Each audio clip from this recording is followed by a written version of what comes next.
Let's go back to early 2024. ChatGPT wasn't just winning, it had done something almost impossible in business. It had become a verb. People didn't say, "I'll search for it." They said, "I'll ChatGPT it," just like Uber or Xerox before it.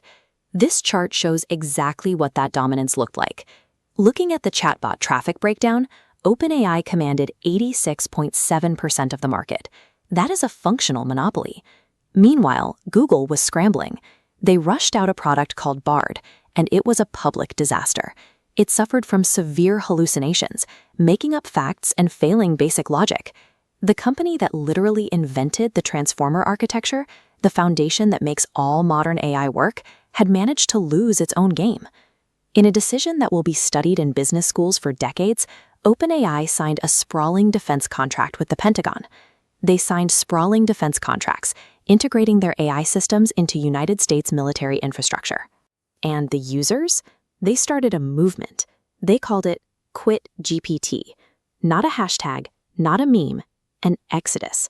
86.7%, dropped to 64.5% in 12 months, then to 53.7% by April 2026. Over 22 percentage points of market share, vaporized, gone, in a single year. But the power vacuum created by that collapse didn't result in users simply migrating to a better chatbot. And where did all those users go? One guess. Sundar Pichai made a brutal, ruthless call.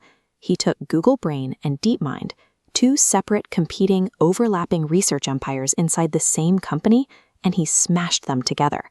One entity, one leader, Demis Hassabis. And Hassabis did something remarkable. He talked to Sundar Pichai every single day. They fired layers of management, they eliminated the bureaucracy, they used that new structure to build Gemini. Instead of patching together old technology, they designed an architecture that was natively multimodal. This means the system processes text, audio, and video simultaneously at its core, rather than bolting them together afterward. Looking at the adoption data, we can see the immediate result of that rebuild. This rising area graph shows Gemini's market share leaping from a meager 5.7% to 21.5% in just 1 year. Google proved they could still build world-class software, but winning the chatbot popularity contest was never their true endgame. It wanted to make sure that no matter who wins, Google can't lose. Think about that for a second. What would that even look like? To understand that trap, look at this comparative bar chart of tracked U.S. business adoption. By early 2026, the primary threat to Google was Anthropic, makers of Claude. They officially overtook OpenAI in enterprise adoption, pulling in 34.4% to OpenAI's 32.3%. Anthropic was the hottest AI company on Earth. And rather than trying to crush their most dangerous rival, Google quietly poured money into them, a $200 billion multi-year infrastructure commitment. $200 billion. This flowchart breaks down exactly how that deal works. Anthropic committed to running its AI almost entirely on Google's custom chips and server racks.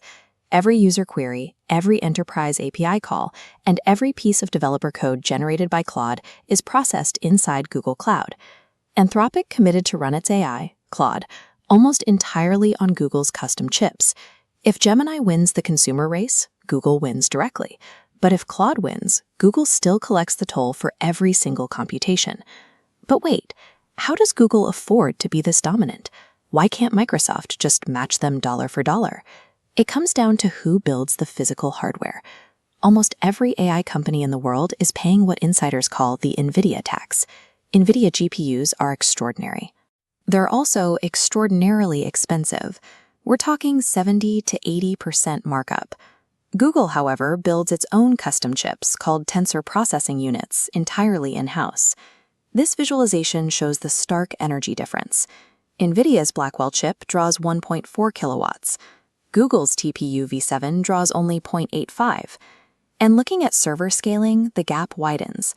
NVIDIA links 576 chips per cluster, while Google links an astonishing 9,216. In an industry where the sheer availability of grid electricity is the ultimate bottleneck, that silicon efficiency is a structural compounding cost advantage. Competitors physically cannot build data centers fast enough or cheap enough to close the gap. Meanwhile, on the other side of this war, something was quietly dying: the most feared partnership in tech, Microsoft and OpenAI. On April 27, 2026, they announced a fundamental restructuring of their deal.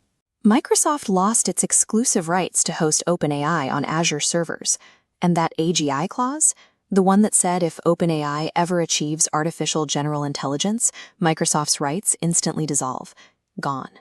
OpenAI immediately committed $100 billion to AWS. Amazon gave back $50 billion in investment. Microsoft is now in the incredibly awkward position of competing against Amazon. Microsoft is now competing for the infrastructure business of the very AI company it created. While its rivals negotiate their fractured alliances, Google sits in an airtight, self-sustaining ecosystem. They own their proprietary models, they own the custom silicon, they own the data centers, and they own the compute contracts of the company actively trying to beat them. The endless public debate over whether Claude or Gemini is the smartest AI completely misses the point. The question of whether Claude or Gemini will ultimately be the world's most powerful AI? Google has quietly made that question irrelevant. True dominance is owning the physical infrastructure the game is played on. Alphabet isn't a player anymore. They are the